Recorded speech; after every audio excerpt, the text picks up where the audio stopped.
All right, this is the Briggs and Straton Commercial Power Repair Manual. This is the complete manual that covers Vanguard twin cylinder OHV liquid cooled engines. And if we go down here, if you look on the side here, these are all the different categories. We can also see that in the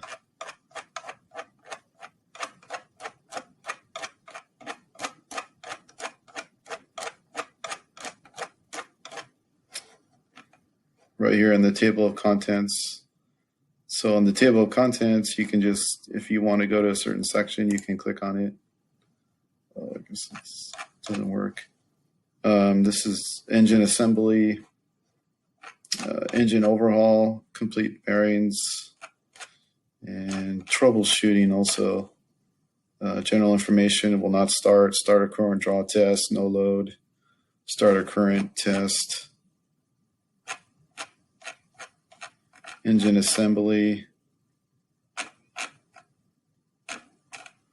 And this also has engine harness, so wiring diagrams. So let's go down and look at those.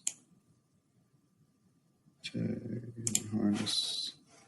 So right here is the engine wiring diagrams, and it shows you where actually the actual location of the wires and what color they are.